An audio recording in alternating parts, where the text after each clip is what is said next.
first off, I'll just ask you, what made you get into the profession?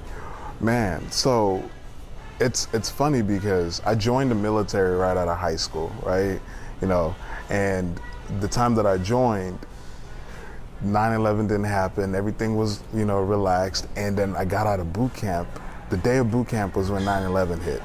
And from there, I went from I was supposed to go to Hawaii for like 4 years to where we're shipping you to the Gulf, right? So I was on an aircraft carrier. I was in the Navy.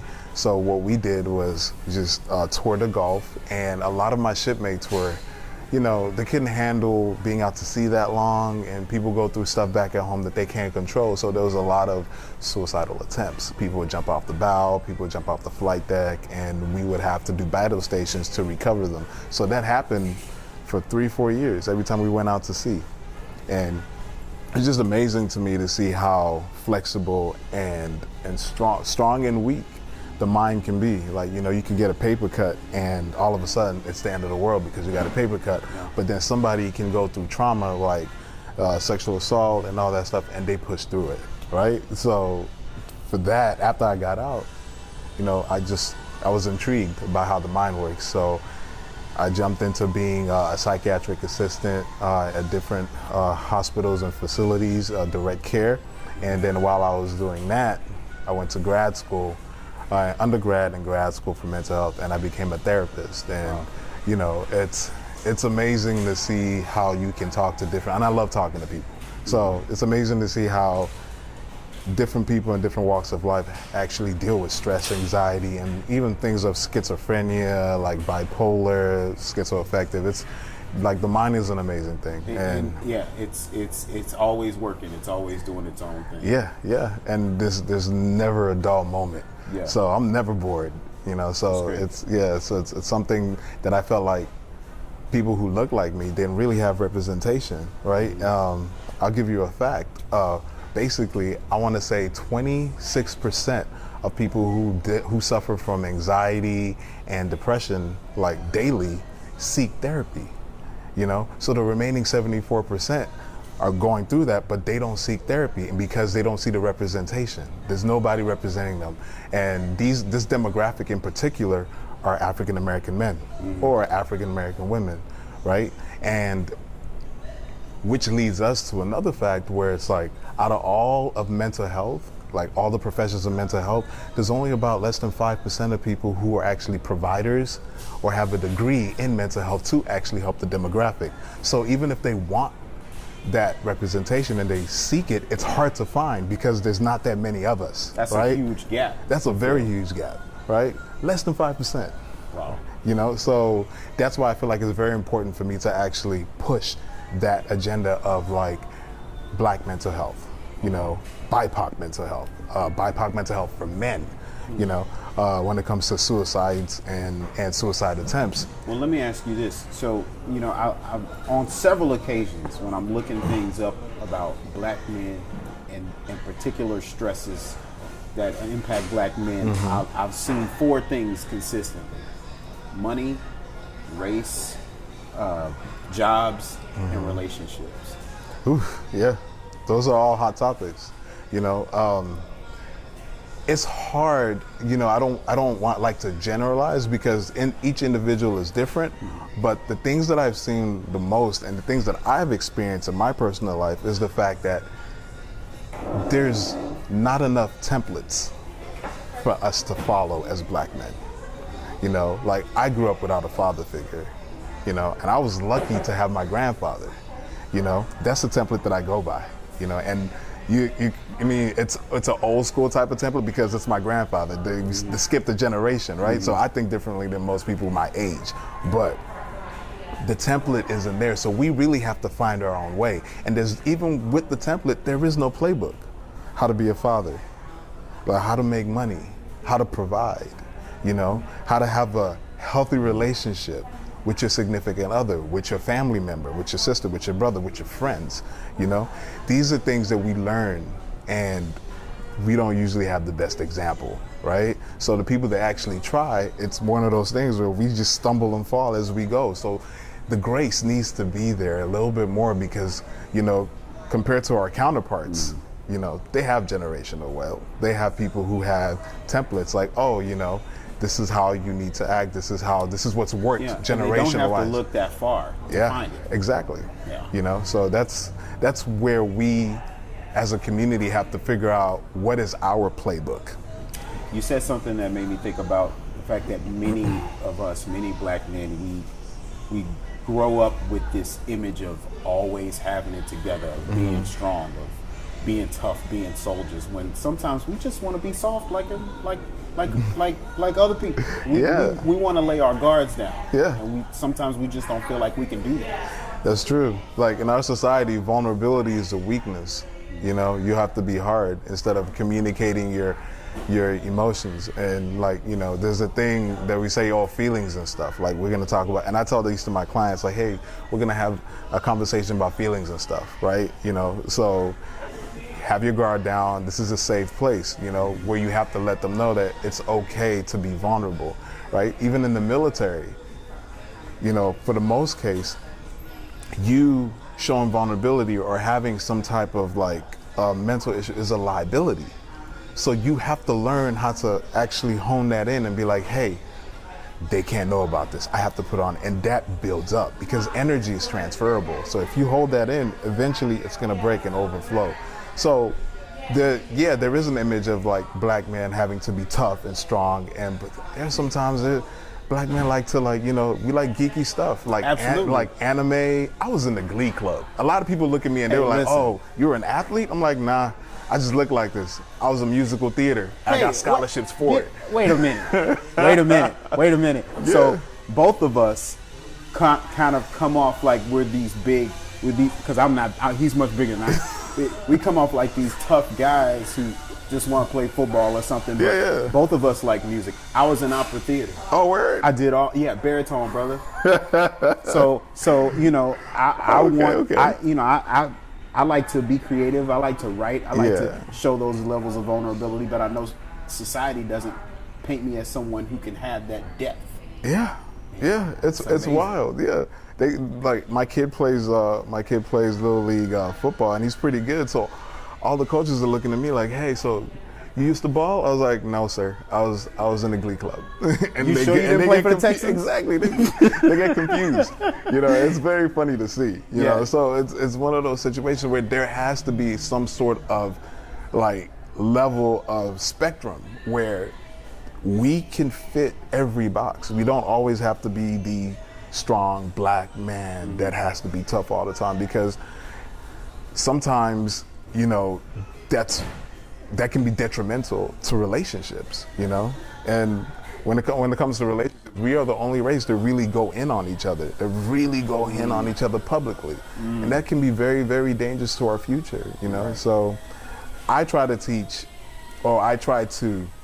advise and support accountability, right? You can't control external factors, but you can definitely control how you react to things, how you treat things, what you want to stand for, and let that overflow into your immediate surroundings, family members and stuff like that, and be the influence of your society or your demographic. It's great, yeah. I was always told you can't control the uncontrollable. Yeah. You just have to do your best at being the best person you are, and hopefully that kind of it kind of seeps out and touches everybody else, and they act accordingly into your ecosystem. Yeah. Let's talk about something that we were bound to talk about when it comes to black men and mental health, and that's the staggering, dangerous levels of suicide that we see. Yeah. And you pointed out it earlier, but you know, as of late, the notable person that struck a really deep chord with me was when I saw Stephen Boss Twitch. When I saw that this guy who was painted as this really happy-go-lucky, the light friendly, of the room everywhere he goes. Light of the room everywhere he went. I mean, featured every day in daytime television as this happy guy was suffering, and no one really knew. Yeah. You know, and the first thing I thought about was the fact that this is another black man that's not going home today. Yeah. You know, talk about where do we start with that? What are the things that we need to be talking about to really hone in on the problem? when it comes to suicides and suicide attempts, it's very important to be observant. It's very important to not look at things face value, you know. Doing the extra work on checking in with people regardless, right? If you have a friend, and it's because you don't know, you won't know until it happens, right? You know, we see warning signs and all that stuff, textbook warning signs, but those are just textbook, you know. Somebody that's the happiest can be the most depressed and most sad. You know, they say comedians are the people who go through depression a lot, right? You know, so all the signs, yes, pay attention to them, but also go deeper and just think about your surroundings. Think about the people around you. You know, think about their situation. Just be a little bit more aware of the people you love, you know, and that's the best I can give when it comes to looking at people that do commit suicide or that do attempt suicide, because the world is a hard place and it's getting harder. So we need more coping skills and we need more support to help each other out. That's what I try to preach when it comes to being your brother's keeper. Like, you know, just randomly check in. Like if you meet somebody and you're like, okay, yeah, he's a cool dude. Just it doesn't hurt to be like, hey, bro, you good? All right, I'm just checking in, right? Yeah. You know, hey, you know, it's okay. It takes like 5 seconds out the day, right? You know, there's some people that go through it like, hey, nobody's hitting me up. You know, I'm gonna try this. I'm not gonna text anybody like I usually do. I'm not gonna water the flower like I usually do, and let's see who comes up. And typically nobody contacts, because people have their own things that they're going through. Right? And we have to do better about sitting back and actually thinking about your friends, family, and community. It's not always about the hustle and grind, because that's always going to be there, you know? Okay. Yeah. Let's also talk about another important thing, creating a safe space for Black men, for men in general, but for Black men in general. I know that this is something that you hold dear. You've taken out the time to try to carve out some time for them. Talk about how you've been able to do that. Man. So I've been trying to make more space than we are right now. Like every other week, we hold 3 group therapy or wellness groups when it comes to like creating a safe place for BIPOC men to come and actually talk about their feelings, talk about what's going on with them, and having support from other Black men or other BIPOC men, because everybody has a different story, or somebody has gone through it and they could advise the other, right? It's more of like a support community. So Sandcastle Psych and 82 Purple partnered with the Black Man Project.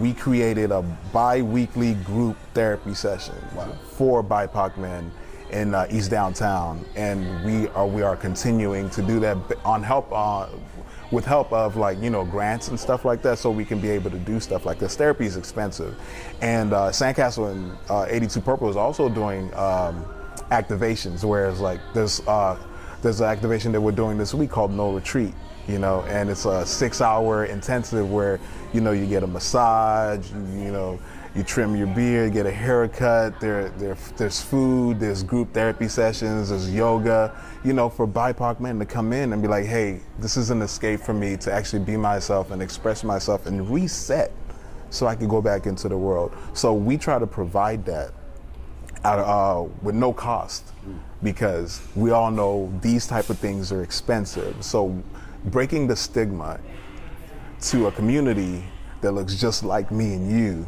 you know, so people can actually go out their way, be like, maybe I do need a therapist. Maybe I do need to work on my mental health. So this is what we've been doing in the past 6 months trying to a make year. it to where it's so commonplace. Yeah, it's accessible. It doesn't feel weird. Yeah. Where it's easy for me to say, hey, yeah, I'm in therapy, or I'm about to go see my therapist, you know, so I'll talk to you later. And it's like saying, oh, I'm about to go get a monthly checkup, or my you know, to my PCP, right? We want to make it normal, you know, so people don't shy away from it because it's weird, it's a stigma, and it's really not. Okay. You know, so that's what we've been doing for the community so far. Give me one of your most, give me some of your feedback that's been the most poignant for you when it comes to the guys that have participated in these? Oh man, I have a lot of feedbacks. My favorite one is. Let's fix the mic. Let's put it on the side. Oh, okay. Not the actual mic, the receiver. Oh, okay. Just put it thanks. like. Oh, is it the antenna? Yeah. Oh, okay. It might be getting crimped a little bit. Let's just do it like that, right? Okay. Let me make sure mine is straight too. You're good. Okay. Okay. Cool. Only a few more questions. Oh yeah, you good. All right.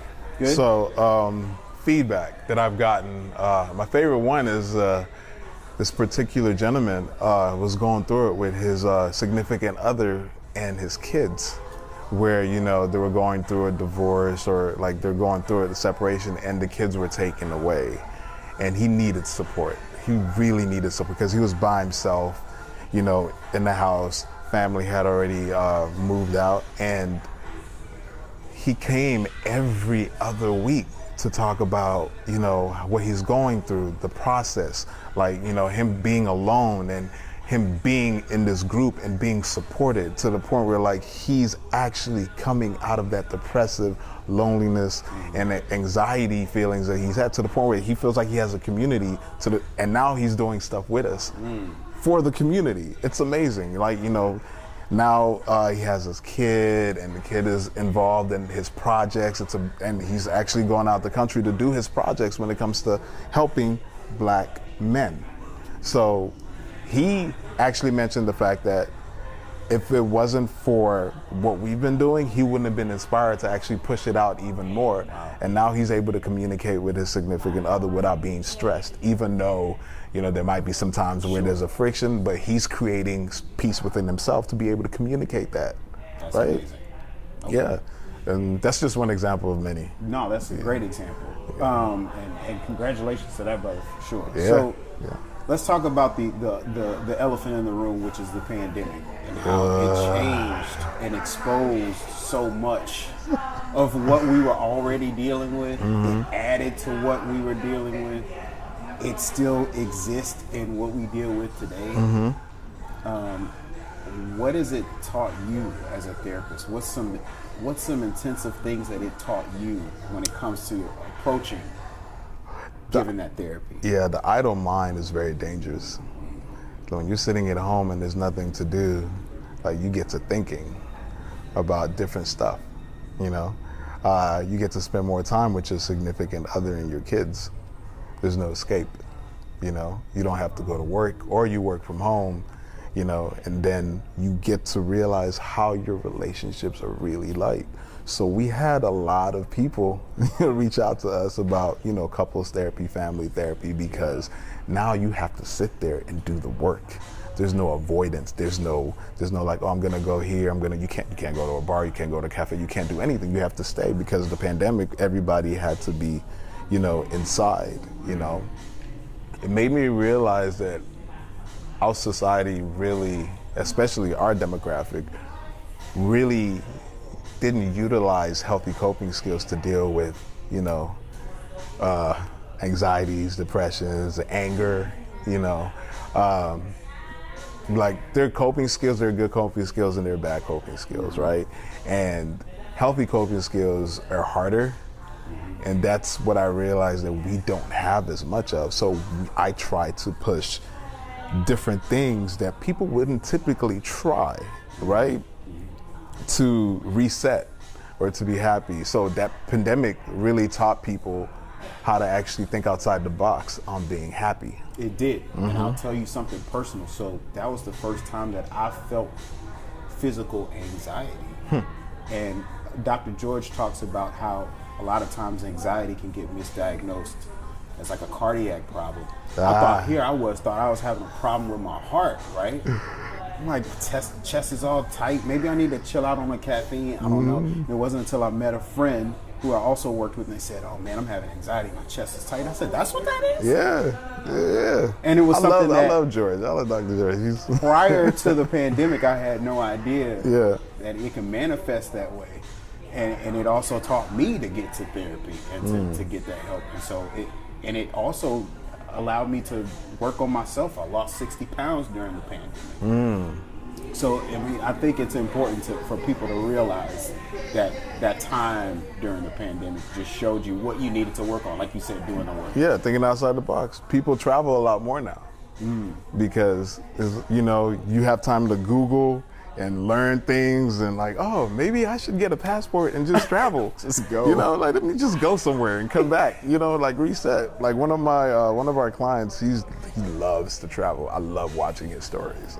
Like, and the thing is, he's an inspiration because it's one of those things like, oh man, I am taking from your happiness. Like I'm feeding off of your happiness. Whatever you're posting, what you're doing, and you're living your best life, learning new cultures and meeting new people and just being happy on purpose. A lot of people don't do that. You know, a lot of people can't do that. You know what I'm saying? So whenever he does post, it's like, man, you know what you're doing for a lot of people indirectly without even knowing? For sure. You know, so it's one of those things where there's a lot of things that came out of that. And so taking out the time to get the help for yourself, you end up helping other people. Exactly. There it is. That's great. So a couple more questions. We're both fathers to black sons. Yeah. And you said something key earlier. You said that there's a lot of things that we just weren't handed down. How do you, what's the method to changing how things were always done and like showing your son, hey, there's a better way for this?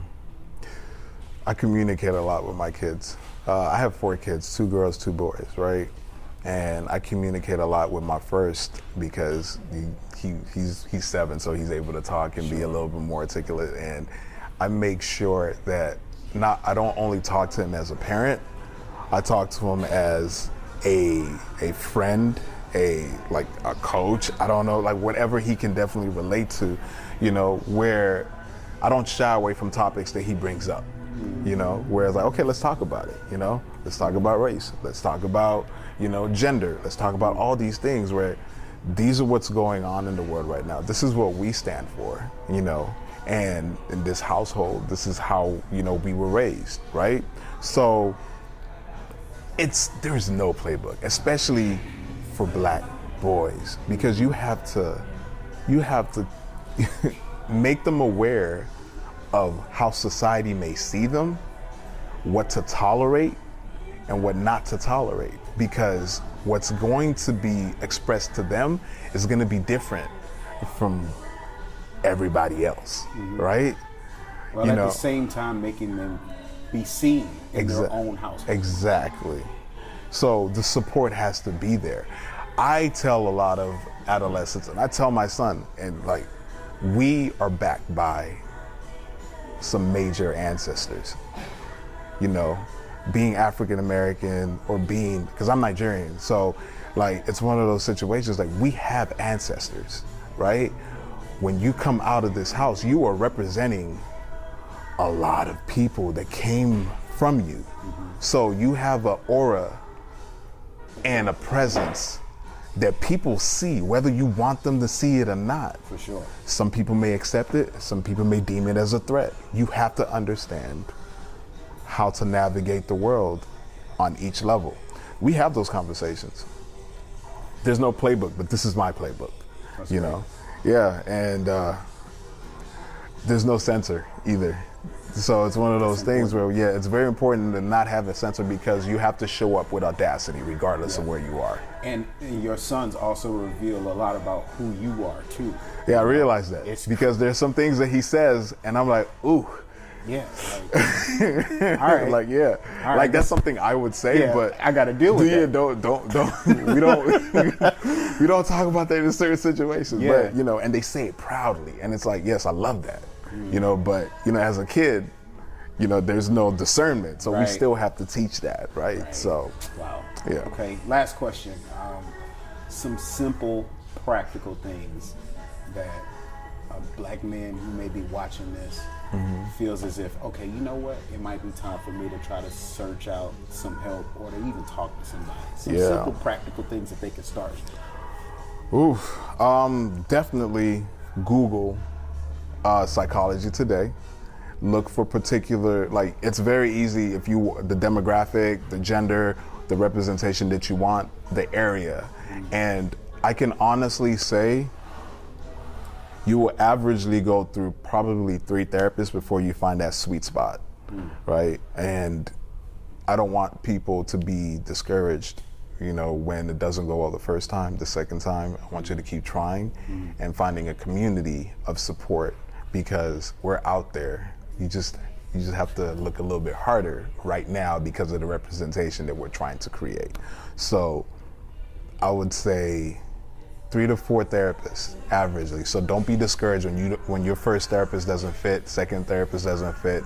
You will. It's like a relationship. You know, you break up before you find your significant other that you live. You know what I'm saying? You might have to swipe you're left gonna or you're right. gonna have to break a couple of omelets. You know what I'm saying? And then like, oh man, yeah, you the one. Like, let's have a conversation, right? Cool. So that's the best I can give when it comes to, you know, finding help. And, you know, if you don't have insurance, because therapy is it can get expensive, and we are working on making it accessible to all, with like affordable.